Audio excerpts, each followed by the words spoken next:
Okay, so welcome to the new episode of the Boostly podcast. This is the podcast that gives hosts the tools, the tactics, the trainings, but most importantly, the confidence so you can go out there and get more direct bookings.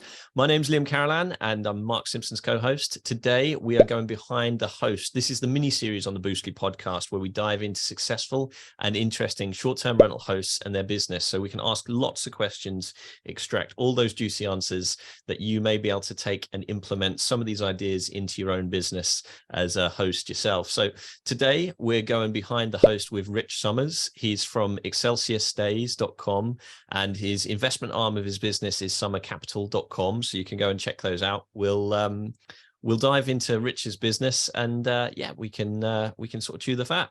So Rich, welcome along. Thank you for joining me. Liam, thank you for having me on the show. I'm excited for the conversation today. It's a pleasure to be here. Thank you so much for being here. So if you wouldn't mind introducing yourself, where your business is in the world and really how you operate, what sort of model that you use. Yeah, absolutely. So I have a multifamily background. I was buying multifamily, still own a lot of multifamily. It's probably accounts for about 80% of my portfolio today. But while I was investing in multifamily, I backed into my first short-term rental here in San Diego. It was a 2-bedroom condo that I got on a no money down mortgage. And that thing was just humming along. And so pandemic started and I thought, well, what if I go and buy another one? And let me see if I can get another no money down mortgage through a local credit union. And I was able to. So I picked up another 2 with that mortgage out here in San Diego. And while I was still investing in multifamily, I thought, man, these things are just cash flowing like crazy. Why don't I do some more of these? And so I actually sold an apartment deal a little while back, and I actually 1031 those proceeds into a luxury rental out in Scottsdale, Arizona, which is a big vacation destination here in the States. And it was a $2.4 million property and did a full renovation, put about $800,000 into a full renovation. It's a really, really cool, unique place. We did a basketball court, full court. We did a beach volleyball court. We did a putting green. We did a speakeasy. I might be one of the only, well, it's the only short-term rental that I've ever heard of that has a speakeasy inside of it. We got a fitness room, we got a gym. It's 8-bedroom, 8-bath, 7,600 square feet with a guest house and a pool. And relaunched this thing and was able to refinance it. I took it from 2.4 million to 4.9 million in valuation, refinanced it out, and now we're cash flowing as a short-term rental. And then I also have, as you mentioned, Excelsius Stays, which is a hospitality brand and a management company to where we manage not only my short-term rentals, but also boutique hotels and also short-term rentals for third-party clients with a special focus on boutique hotels. Right now, we're really trying to scale the boutique hotel side. And how that came to fruition is I thought, man, we already had the systems and processes in place. We're managing short-term rentals in about 9 markets around the country. What if we bought a boutique hotel and, basically use this arm to manage the boutique hotel remotely, free of on-site management, allowing us to bring the manager's unit online for additional revenue. And then we just do kind of a self-check-in, self-checkout model with the guests. And so I bought the first hotel about 6 months ago up in Northern California. It's beachfront. We did a full renovation.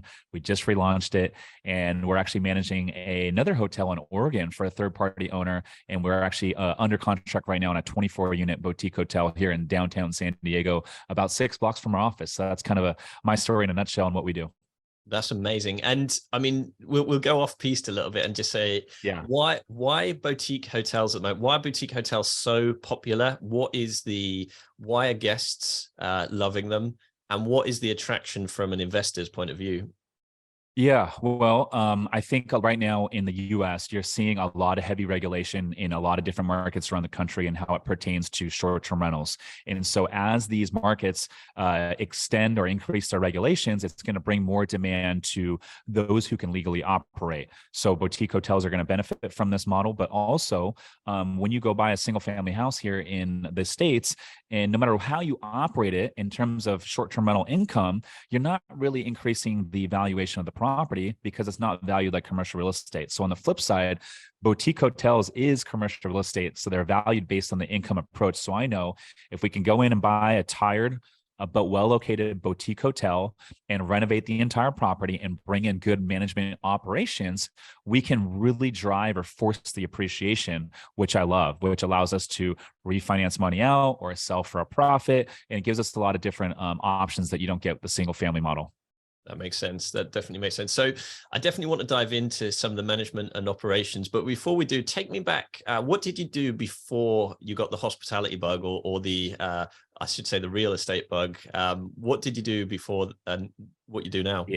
Yeah, so I was always taught from a young age to go to school, get good grades, go to college, and get a job. And for the most part, that's what I did. My mom is an immigrant from Taiwan, and both of my parents know the value of working hard and saving your money. And so, for the most part, that's what I did. I have a background in sales. So, as I was going to college, I sold cell phones, and then I went on to sell cars. And that was kind of my first taste of what it's like to control your paycheck to a certain degree. And so, I did really well at sales because I have a competitive background. I used to play baseball and basketball as a kid growing up. And so I wanted to sell commercial real estate when I got out of college, but I graduated in 2008. And as your listeners know, the whole economy was coming down at the time. And so I found myself on a car lot wondering, what am I going to do with my life? And I actually backed into a job as an air traffic controller with the FAA, which is a government agency here in the States. Did it for 11 years. But along the way, I read the book Rich Dad, Poor Dad. And I remembered real estate. And I thought, man, I got to get back into the real estate, but I'm going to do it on the investment side. So I just became obsessed. I started studying books, listening to podcasts. I started going to networking events before I even owned any real estate. And about 9 months into my education process, I thought, man, I got to take action. So I cashed out my 401k, and I used the 401k as my seed money to buy the first deal. And the first deal was 11-unit apartment building in Cincinnati.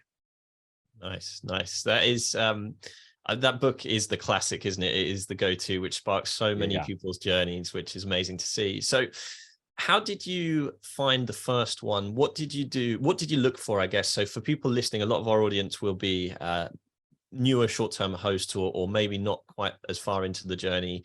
How did you go about finding the right property for yourself to do short-term rentals? Anything you used, or any actionable advice? It's funny you say this because like all the multifamily deals that I bought, all the apartment deals, all the boutique hotel deals that I've done, every deal to this date, I've put a lot of due diligence into, except for that first short-term rental. Like I mentioned before early in the show, I had the no money down pre-approval from a local credit union here in San Diego. And I thought, you know what? Why don't I just go use this on like a new construction? I found a new construction. It was an 8-plex, and they were selling them individually as condos. And the HOA at this complex allowed for short-term rentals. And so I thought, okay, I can buy a brand new construction, 2-bedroom, 2-bath condo in a great location here near just outside of downtown San Diego in a neighborhood that I understood. And I thought, okay, the bank's going to put up all the money. The seller, I was able to negotiate for them to cover all the closing costs. So all I had to come up with was the cost to furnish the place. So I spent about $14,000, got it furnished. I wasn't using AirDNA at the time. I wasn't using any of those third-party softwares. And I just bought it. And I said, you know what, I'm going to furnish it and see how it does. And that thing has been doing about $100,000 to $110,000 gross every single year since I've owned it. And the cool thing is I bought it for like $574, and now the thing's worth about $825, $850, which is crazy. Wow. That is crazy. And I mean, not only that, if you get the first one right, the benefit that gives you, the springboard that gives you is amazing. And hospitality is really quite forgiven out of all industries. You know, there's not many industries you can set up and you know, choose areas, and there's a demand in all areas. It's just some areas are better than others, isn't it? So let's dive into the management side of things then. So at the moment, you manage from afar all these 9 different markets across the US. How do you do so? Who's on your team, and how do they help you? And what's your role sort of day to day? Yeah, so we have a operations manager. Her name is Jennifer, and she oversees a lot of the different functions within the management business. She works with the clients. She works with our accounting team. We use a company called Exemplified to do all of our profit and loss statements for the owners. And then we have another individual. Her name's Andrea, and she does a lot of the vendor relationships. She manages a lot of our VAs. And then we have 2 VAs full-time in the Philippines who do a lot of the guest communication and a lot of the back-end stuff, if you would. That's cool. What advice would you have to somebody who's looking to manage a market from afar, where it's not a local market? What should they be considering? And what do they need to know, I guess? Yeah, honestly, I think the same way that we approach managing an asset in our own town of San Diego is the same systems and processes that we use for any market. If there's a plumbing leak or a repair maintenance item that needs to occur, or a guest needs a key, if it's an asset here in San Diego, we don't just go drive there and take care of it ourselves. We leverage everything out. And so the only two things you need in terms of boots on the ground, if you're going to manage any assets that are long distance, are you need housekeeping and you need a good maintenance arm. And so if you have those two things, everything else can be done remotely in terms of the guest communications, the vendor relations, investor relations, all that sort of thing, and even the accounting, of course. But what we do is we will leverage our housekeeper or our maintenance, a handyman, should we have an issue. So for example, let's say a guest is like, hey, it'd be really nice if we had, a toaster, for example. I'm just making something up. We'd love to have a toaster or a blender for our stay. We'd love to make some margaritas. We can just order it on Amazon Prime that will show up directly to the guest. Or if the guest needed like a key or something physical, we could just leverage our housekeeper or maintenance handyman to go do that for us, if you would. So Rich, thank you so much for sharing the behind the host journey. Thank you too if you're listening in on the podcast or watching on YouTube. We know there's a lot of places you can put your attention, and we thank you for putting it with Boostly. So yeah, that brings it to a close. Was there any last sort of closing thoughts, Rich, just before we bring it to a close? Liam, I appreciate you having me on, my man. I would just say get out there and take action for all your listeners. Make it happen. And we're put on this planet to do big things. So go chase your dreams. Love it. Brilliant. Well, thank you so much, Rich. And yeah, that's bye from Rich. That's bye from me. Having a blast, gonna get it on the Boostly podcast. Boostly like Bruce Lee, cause it's so hard and the T is loose leaf. Making up those rhymes, don't write it, just do it loose.